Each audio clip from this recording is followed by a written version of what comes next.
नमस्ते, मेरे साथ प्रमीत पीटर साहब हैं, साझा कदम फॉर प्लुरलिज्म, रांची झारखंड से। प्रवीर साहब, एक परिचय मैं आपको अपना और करा दूं। मैंने जब अपना करियर शुरू किया तो मैंने झारखंड से करियर शुरू किया था। और ये मैं इसलिए कह रहा हूं कि झारखंड मेरी पहली नौकरी थी। मैं स्टील अथॉरिटी में काम करता था। चाईबासा के आगे एक जगह है बड़ा जामदा से आगे एक जगह है गुआ और माइंस। मैं गुआ और माइंस में से भी आगे एक जगह है मनोहरपुर और माइंस। मैं मनोहरपुर और माइंस में मेरी पहली पोस्टिंग थी। अ, तो मैं इसलिए मेरा मेरा झारखंड से बहुत ही एक इमोशनल अटैचमेंट है। उस समय वो बिहार हुआ करता था। अ, और जितना प्रिस्टीन था, जितना वो था, मैं क्योंकि आज हम लोगों को मुख्य रूप से बात एसआईआर पे करनी है, लेकिन एक आप सामने हैं तो मेरे मुझे एक लालच के मारे मैं उसको खत्म नहीं कर पा रहा हूँ। मुझे हरदम ये लगता था कि झारखंड को वो नहीं मिलता है जो उसका जिसका वो हकदार है। इतने मिनरल्स हैं, इतनी फैक्ट्रीज हैं, इतना, लेकिन गरीबी बहुत थी। मैं बात कर रहा हूँ सन 1980 की। पहली चीज क्या है कि मैं जरा इस पे आपसे करना चाहूंगा, क्योंकि ये एसआईआर, वंचित, दलित, गरीबी, शेड्यूल ट्राइब, शेड्यूल कास्ट, ये सारी चीजें एक दूसरे से मिक्स हैं। और इस देश का जो संविधान है, उसने जब लोकतंत्र के रूप में उस एक एक उस आम आदमी को, उस एक डिप्रेस क्लास को, उस एक वंचित वर्ग को एक एक हाथ में एक ताकत दी थी, जिससे वो चुनाव के थ्रू अपने को एम्पावर कर सकता था। मैं इस संदर्भ में पहले सिर्फ झारखंड के रेफरेंस से आपसे पूछना चाहूंगा, झारखंड कहा था और क्या आज आप कह सकते हैं कि झारखंड ने बहुत आगे प्रोग्रेस की, आम आदमी कहा आगे, या जो बाकी सारे देश की हालत है कि आपने मास्टर्स चेंज किए हैं, व्यवस्था मोर और लेस वैसी है। मैं इस पे एक छोटी टिप्पणी आपकी चाहूंगा, पीटर साहब। तो झारखंड अभी 25 वर्ष हम लोग 14 नवंबर को मनाए। और जहाँ पे मतलब 2000 के बाद में हम जो एक पूरा एक नैरेटिव यही हम लोग अंडरस्टैंडिंग थी कि इंटरनल कॉलोनियलिज्म के एक शिकार था। और अभी जो सच्चिदानंद सिन्हा जी गुजर गए, उन्होंने भी इंटरनल कॉलोनियलिज्म की बात की थी। तो यही इसी को रहते हुए झारखंड का निर्माण हुआ। और अभी जो अभी की जो सरकार है और पहले भी जो यहाँ पे हम जो मूवमेंट चला है, वो बेसिकली अबुआ झारखंड अबुआ राज की बात यहाँ पे होती रही है। और उसका मायने यह है कि अबुआ का मतलब है हमारी सरकार होगी, हमारे लोगों की, यहाँ के लोगों की सरकार होगी और हमारे यहाँ पे राज होगा। तो यहाँ के लोग कौन हैं? तो बेसिकली आदिवासी जनता जो यहाँ के मूल बासिंदा रहे हैं, वो उनका उनकी हकदारी ज्यादा रहे। और यहाँ के जो रिसोर्सेज हैं, वो रिसोर्सेज की लूट का भी, जिस प्रकार की लूट है, उस लूट को संचालित, माने कि नियमित भी करना है, रोकना है, और इसकी प्राकृतिक धरोहर को जो बचाना है, ये भी एक झारखंड का एक हिस्सा रहा है, झारखंड मूवमेंट का। तो अभी के समय में वो प्राकृतिक जो लूट है, उसको हम लोग बचा पा रहे हैं क्या? क्या लोगों को फॉरेस्ट राइट्स एक्ट का जो है हकदारी मिल गई है? क्या पेशा जो है, जो आदिवासी स्वशासन की जो नियम है, क्या वो लागू हो गए? तो इस पे अभी भी संघर्ष की जरूरत है। इस पे अभी भी बहुत कदम कर लेने की जरूरत है। चीजें कुछ तो मतलब बदली है, लेकिन अभी भी बहुत कुछ करने की आवश्यकता है। इतना ही जी, अभी। मैं जी पीटर साहब, मैं किसी दिन अलग से झारखंड के ऊपर बात करेंगे, क्योंकि बहुत सी चीजें हैं जो मैं समझना चाहूंगा आपसे। लेकिन अब एसआईआर पे आ जा रहे हैं। पूरे देश के नागरिकों ने, सिविल सोसाइटीज ने, आर्टिस्ट ने, मीडिया पर्सन्स ने, बुद्धिजीवियों ने, लेखकों ने एक मुहिम ये उठाई है। उनका कहना यह है कि जो संविधान ने जिस तरह से लोकतंत्र में वोट का अधिकार दिया था, बिहार में वो ट्रांसपेरेंट नहीं हुआ है। उस पे जो हमारा चुनाव आयोग है, वो उचित जवाब नहीं दे रहा। वो बिल्कुल एक साइलेंट रखा हुआ है। प्रश्न बहुत से हैं। और इसके मद्देनजर ये जो आप सब लोग हैं जो उसमें एक पत्र भी लिख रहे हैं, ये भी कर रहे हैं, आप लोगों का कहना, आप लोग का ये मानना है कि बिहार का चुनाव अवैध है। It is not a properly sanction चुनाव। मैं इसके संबंध में पहला प्रश्न आपसे इसलिए, क्योंकि जो जो राज्य डेवलप्ड है, उनकी बात अलग होती है, लेकिन लोग जो राज्य डेवलप हो रहे हैं या जो अंडर डेवलप है, मैं बहुत पिछड़े जगह से आता हूँ, मैं पूर्वी उत्तर प्रदेश से आता हूँ, बहुत गरीबी है, हमारे लिए उसकी अहमियत बहुत ज्यादा है, हमारे लिए इस वोट का की बहुत अहमियत है। मैं जरा झारखंड के रेफरेंस में समझना चाहूंगा कि ये वोट की अहमियत, क्योंकि बाकी चीजें ठीक है, बाकी चीजें हो ना हो, वो AQI का हमें कोई समस्या, आपको कोई समस्या ही नहीं है, जो जो दिल्ली वाले जूझ रहे हैं, लेकिन आपके लिए, झारखंड राज्य के लिए वोट की अहमियत क्या और राज्यों से ज्यादा है, क्योंकि यहाँ अभी ये एक अंडर डेवलप राज्य है इस वजह से? अंडर डेवलपमेंट, अंडर डेवलप राज्य है और उसकी अपनी अपनी खैर एस्पिरेशंस है, वो तो झारखंड मूवमेंट की एस्पिरेशंस है ही।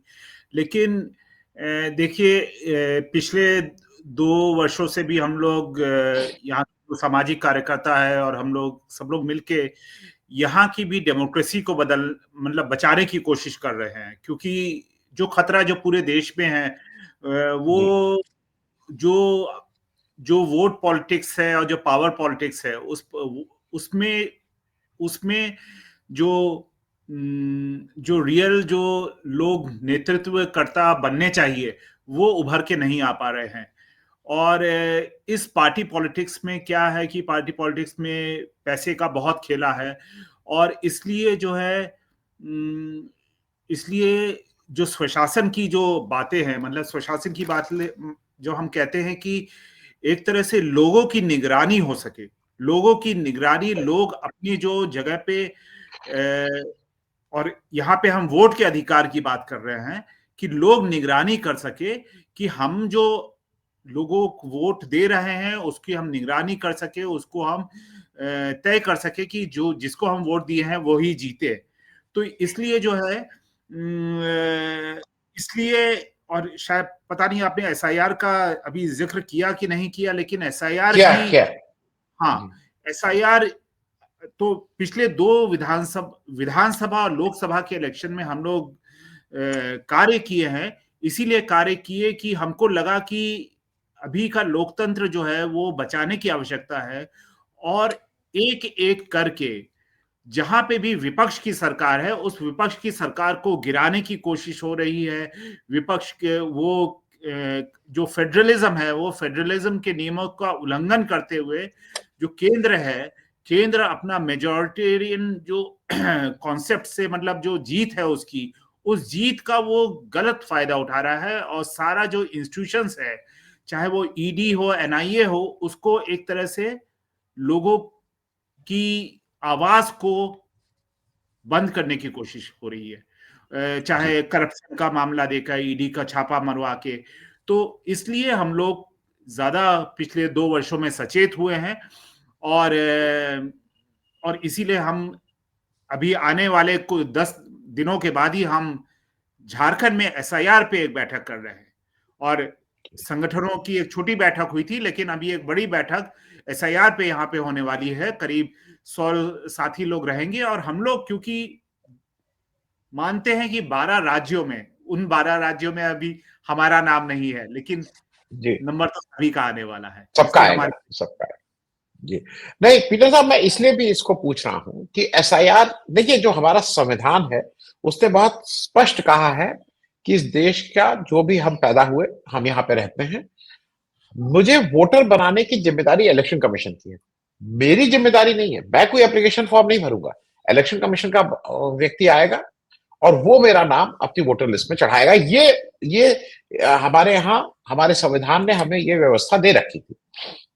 मैं उत्तर प्रदेश का आपको बता दूं, मैं उत्तर प्रदेश में रहता हूं। अब यहाँ पे क्या हो गया है कि वो एक फॉर्म आ रहा है, उस फॉर्म को साइन करना है, उसके साथ कई सर्टिफिकेट लगाने हैं। मैं इस उम्र में मुझे अपना पुराना वो, फिर आधार कार्ड, फिर ये सब जरूरत पड़ी। मैं इस पे एक टिप्पणी लेना चाहूंगा, ये बहुत आसान चीज नहीं है पीटर साहब, मतलब मुझे किसी की मदद लेनी पड़ी है, 2003 का वो निकालो, उसको वहां से डाउनलोड करो, ये बहुत आसान चीज नहीं है। मैं शहर में रहता हूँ, मैं 4 लोग मेरे लिए काम कर सकते हैं, गरीब आदमी के लिए खास करके, और जो थोड़ा ऐसी जगह रहता है जहां पे उसके लिए तो ये करीब करीब मुश्किल है। तो आपको इस एसआईआर के इस पक्ष में, और ये लोगों का जो वो एक तरह से वो वोट देने से वंचित रह जाएंगे, भाई उनका वोटर लिस्ट में नाम ही नहीं आएगा, मैं इस पे एक टिप्पणी चाह रहा हूं कि ये व्यवस्था ही बदल गई है।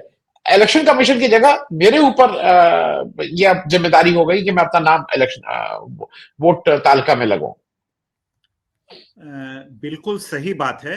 आप जब गरीबी और पूर्वी उत्तर प्रदेश की बात करते हैं तो हम जानते हैं कि गरीबी से ही उभरा जो है नक्सलवाद, और नक्सलवाद के जो जितने भी इलाके होते थे वहां पे जो है एक तरह से, और जहां पे विकास नहीं पहुंचा या लोग असंतुष्ट होते थे, तो एक तो लोग जहां पे असंतुष्ट होते थे वहां पे वोट बहिष्कार करते थे।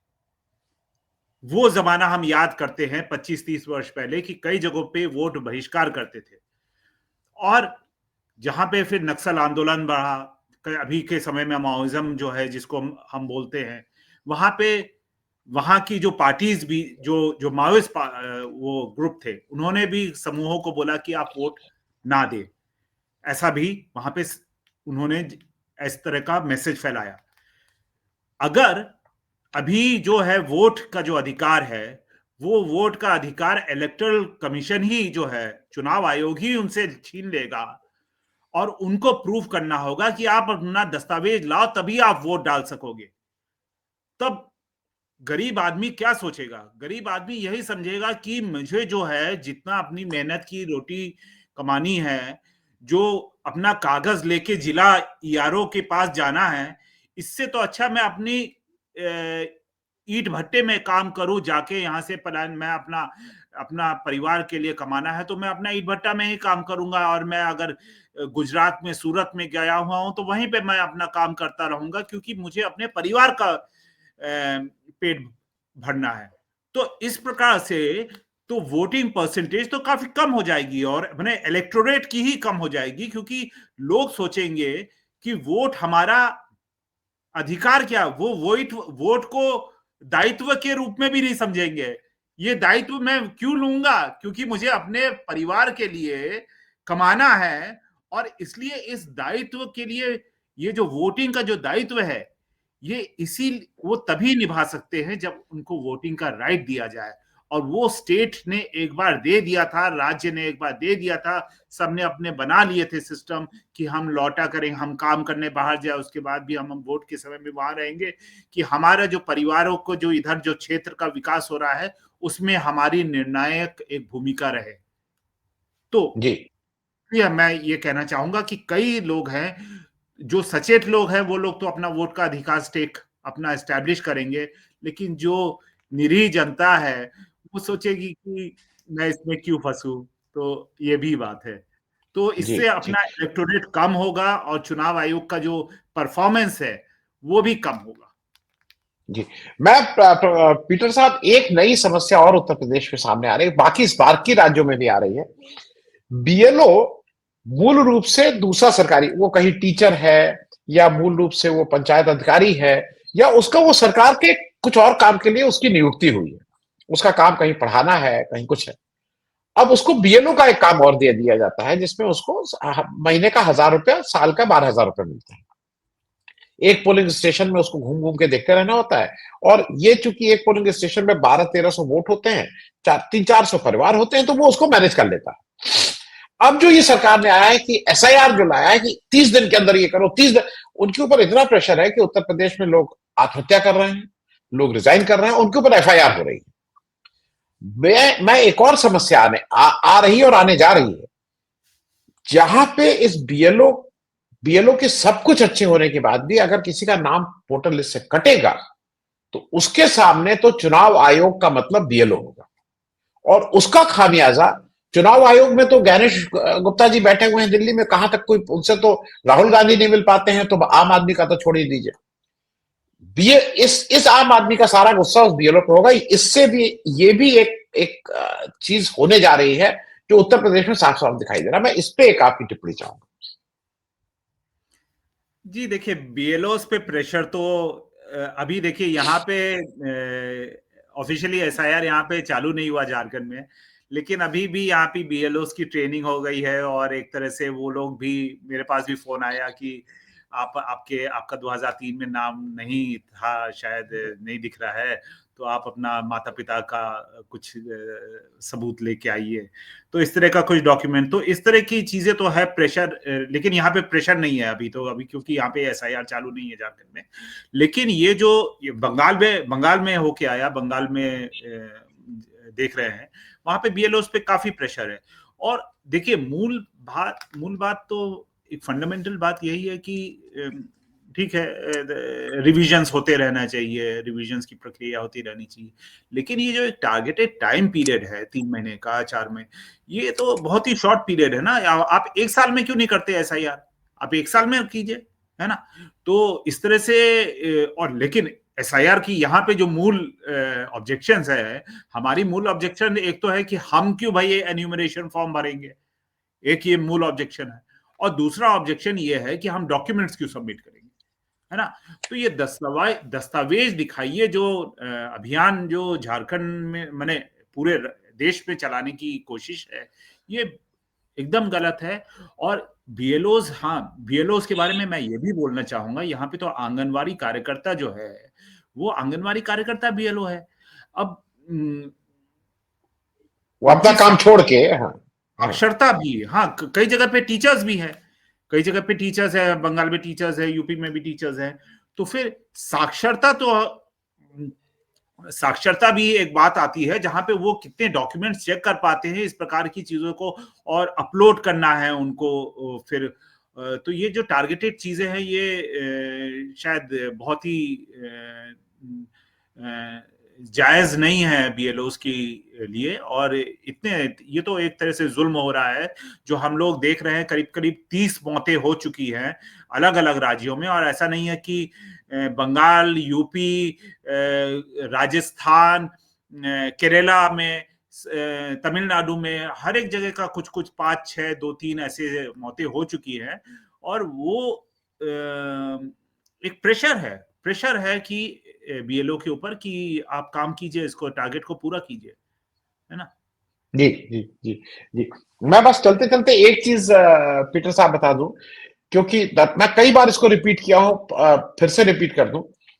भारत के संविधान ने हमें यह ताकत दी थी कि हम यहाँ के वोटर बनेंगे, और इसीलिए यहाँ पे जो वोट देने के पात्र थे, एलिजिबल वोट जो वोटर्स थे, उसका 99% वोटर लिस्ट पे नाम जगह पाते थे, क्योंकि ये हमारे संविधान ने हमें दिया था।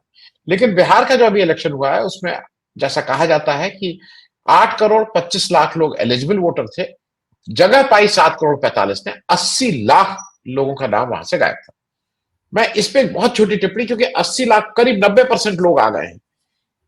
ये 80 लाख लोगों को आप देश से एक तरह से काट के फेंक दे रहे हैं, आप इस देश से उनको बाहर कर दे रहे हैं। मैं इस पे एक बहुत छोटी टिप्पणी, क्योंकि इससे बहुत सी और सी चीजें मेरे ख्याल में जो अभी नहीं शायद देख पा रही है बीजेपी, वो आने वाले समय में इससे समस्याएं बढ़ेंगी, मेरे हिसाब से कम नहीं। देखिए बिहार का जो SIR था वो तो एक मतलब हमारे लिए एग्जाम्पल रहा कि किस प्रकार से वो उसके रूल्स बनाए गए, और वो रूल्स जो है वो थोपे गए, और तब कोर्ट में लड़ाई चलती रही, और कोर्ट में लड़ाई करते करते उन्होंने, आयोग बिल्कुल नहीं मान रहा था कि कुछ उसमें खामियां है, लेकिन एक एक करके उन्होंने सुधार करवाए। और जब तक अगर सामाजिक संगठन जिन्होंने जो PIL किए थे, चाहे PUCL हो, APCR हो, योगेंद्र यादव हो, जब तक अगर वो लड़ते नहीं सुप्रीम कोर्ट में, तो फिर ये सुधार भी नहीं होते। लेकिन तब भी हम जान रहे हैं, जहां पे एक लक्ष्य है हमारा चुनाव आयोग का, हमारा चुनाव आयोग की उपलब्धता क्या है कि 99% लोग यहाँ के इलेक्टोरेट है, और उसमें से इतने प्रतिशत लोग जो है वोट डालते हैं। तो इलेक्टोरेट अगर 99% से अगर वो 90% पे ले आएंगे, और उसमें भी महिलाओं का जो प्रतिशत है, जो वोट परसेंटेज है, वो जो जितने लोगों का डिलीट हुआ, उसमें महिलाओं का प्रतिशत और मुस्लिमों का प्रतिशत बहुत हाई था। तो हम समझ रहे हैं कि ये एक बहुत ही वोट काटने का औजार रहा। वो बिहार के चुनाव से कितना लिंक्ड है, ये हम माने उससे बिहार का चुनाव में कितना घाटा हुआ, ये एकदम लिंक करना तो कुछ कॉन्स्टिट्यूंसीज में तो आसान है, लेकिन बाकी तो एक समझ पा रहे हैं हम कि कुछ घपला है, जो घपला खास तौर से चुनाव के समय में लाया गया, और हम जो है, जो हम तुषार गांधी जी के साथ में और ने जो है बदलो बिहार की यात्राएं पे गए, लेकिन फिर भी जो है उन यात्राओं का फायदा जो है वो हम लोग को ग्राउंड में नहीं दिखा। तो सीट के रूप में नहीं दिखा, लेकिन हम मानते हैं कि एसआईआर का जो वोट काटने का जो एक औजार था, उससे जो मतदाता का जो नाम जो है, उसका अधिकार जो जाना है, और मतदाताओं के बीच में जो एक डर लाना था, इससे भी एक प्रभाव, एक एडवांटेज जो है, एक सिस्टम का एडवांटेज, पूरे सिस्टम को ओन करने का जो एडवांटेज था सेंट्रल गवर्नमेंट का, उसने उसको पूरे बिहार में इस्तेमाल किया। जी, बहुत बहुत धन्यवाद पीटर साहब, thank you so much for talking. और आपसे एक ही आग्रह है कि किसी अगले हफ्ते कोई समय निकाल के हम लोग केवल झारखंड पे थोड़ी बात करना चाहेंगे, क्योंकि वो एक हिस्सा है, मैं उससे बहुत इमोशनली भी जुड़ा हूं, और वैसे भी देश को झारखंड बहुत सी एडवर्सिटीज के साथ, जब पूरा एक देश का एक पूरी आरएसएस और बीजेपी की सरकार लग गई थी, तब भी उसने वो खड़ा रहा है। तो we want to talk about Jharkhand someday. Thank you so much, बहुत बहुत धन्यवाद। धन्यवाद साथी।